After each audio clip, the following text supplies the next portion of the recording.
Apabila ekonomi dibuka semula, di manakah hala tuju kita usahawan Malaysia? Jadi perusahaan kesilian sederhana serta mikro, ya Fariha, membentuk 98.5% daripada perniagaan-perniagaan di Malaysia dan menyumbang 40% daripada keluaran dalam negara kasar atau gross domestic product Malaysia. Jadi Kementerian Pembangunan Usahawan dan Koperasi MEDEC menyatakan 580,000 perniagaan, iaitu 49% kesemua PKS di Malaysia ini berada di ambang kejatuhan. Satu statistik yang amat membimbangkan. Jadi kita bersama-sama dengan dua guest kita pada hari ini. Tetamu kita dipersilakan, Fariha. Kita nak bersama dengan Datuk Syamsuddin Bardan, merupakan pengarah eksekutif Persekutuan Majikan-Majikan Malaysia MEF, dan juga usahawan Nur Anis Ayu Nordin secara maya bersama kami. Assalamualaikum, selamat pagi. Selamat pagi. Jadi kita mulakan wawancara kita bersama Datuk Syamsuddin Bardan, ya, iaitu saya nak nyatakan di sini ada 6 pakej rancangan ekonomi yang berjumlah 8.6 bilion ringgit yang telah disisir dan diagihkan, ya Datuk. Jadi kalau kita lihat statistik bahawa 49% daripada sektor PKSM dirundung malang dan berada di ambang kejatuhan, adakah dasar dan pakej kerajaan yang ditawarkan setakat ini mencukupi buat usahawan? Silakan. Ya, sebenarnya kalau kita melihat kepada apa yang berlaku, anggaran yang kira-kira 49% syarikat-syarikat itu akan gulung tikar adalah jika syarikat-syarikat itu tidak dibenarkan beroperasi pada bulan Oktober, menjelang Oktober. Jadi, alhamdulillah sekarang ini kita telah dibenarkan kebanyakannya beroperasi. Dan yang paling penting untuk syarikat-syarikat ini adalah mereka mendapat peluang untuk menjana pendapatan. Kerana kalau mereka diarahkan tutup dan tidak mendapat sebarang peluang untuk menjana pendapatan dan terpaksa membayar fixed cost, sudah tentu itu amat sukar untuk mereka untuk bertahan.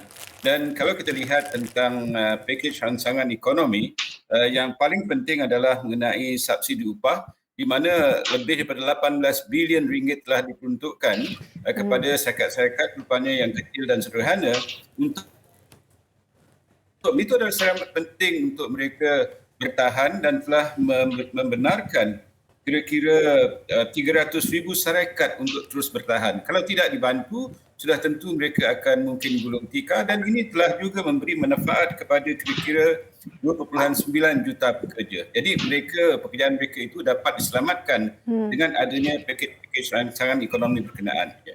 Baik. Kita nak tanya dengan Puan Nur Anis Ayu Nordin, merupakan usahawan bakery and pastry. Jadi bila berdepan dengan keadaan sebegini, pastinya nak mempertahankan kan apa yang kita ada, perniagaan kita, juga kita nak bayar kepada tenaga kerja dan sebagainya kan, untuk mengelakkan daripada muflis ni. Puan Nur Anis. Puan Nur Anis mungkin boleh kongsikan bagaimana cabaran dan tekad diri untuk mempertahankan perniagaan ni dengan apa saja bantuan yang ada, bagaimana cara untuk keluar tu? Okey, Assalamualaikum.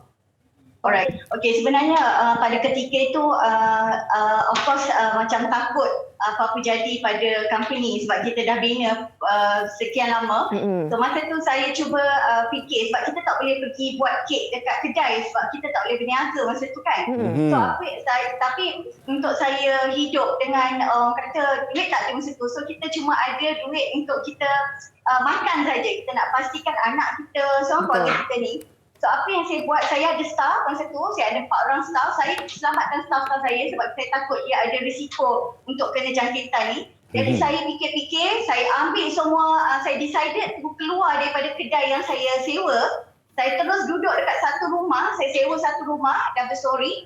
Saya letakkan semua production saya di bawah tu, dan atas tu adalah hostel untuk staff-staff saya. Jadi masa tu lah saya cuba mula balik, di mana saya cuba menjual roti di di taman-taman, sebab kat sini taman ada 5 taman. So bila saya belah dekat WhatsApp tu, everybody macam supporting sebab semua orang masa tu dia duduk rumah baca Quran satu kan.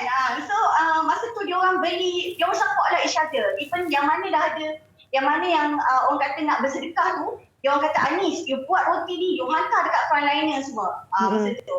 So masa tu lah saya boleh hidup sedikit, tapi of course staff-staff saya ni tidak bergaji. Tapi saya bagi dia orang tempat tinggal dan makan. Alhamdulillah saya dapat support daripada SOSO, dia bagi subsidi. RM600 dan dengan duit itu saya dapat tambah sedikit saja untuk bayar gaji staf. Itu majikan buat pengorbanan. Walau apa pun tepat nak sekali. nak memastikan bahawa staf ni kan nak bagi semualah, sebab sama-sama terkesan sebenarnya, majikan terkesan, staf pun terkesan. Itulah dia usahawan yang tak kunjung kalah, itulah dia arti usahawannya sebenar. Tahniah diucapkan Puan Nuranis. Kita kembali kepada Datuk Syamsuddin ya.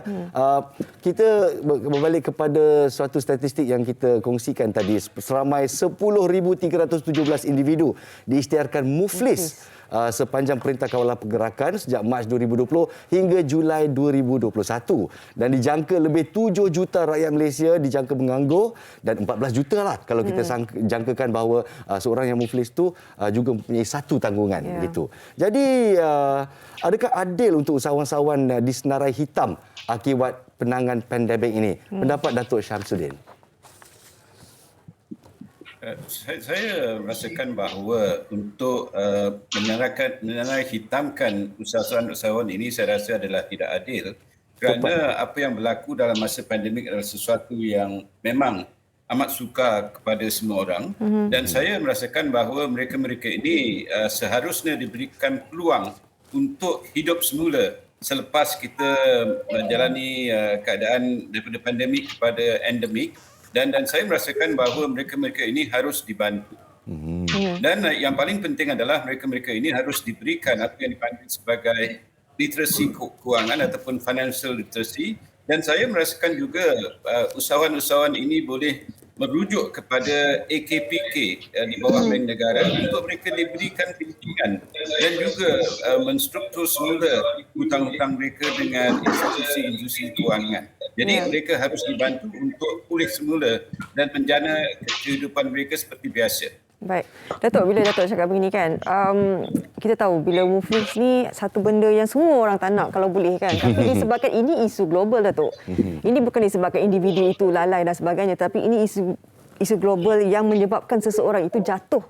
Jadi adakah bagaimana pendapat Datuk sendiri, Akta Insolvensi 1967, adakah perlu kita pindah kembali untuk membantu usahawan-usahawan ni? Sebab kalau kan hadnya 100,000 tu pun dah, kalau hutang dah boleh disebabkan boleh bankrupt kan. Mungkin bagaimana pandangan Datuk sendiri?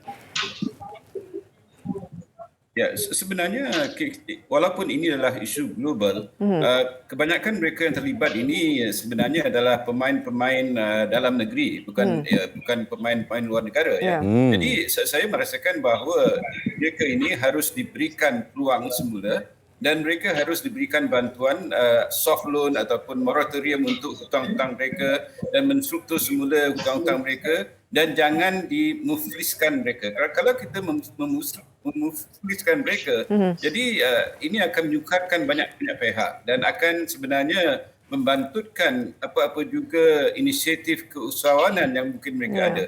Tetapi mereka juga ini harus melihat semula cara mereka berniaga. Mungkin mereka tidak boleh membuat perniagaan secara konvensional. Mungkin mereka terpaksa pergi kepada digitalisation saluran yang lebih sesuai.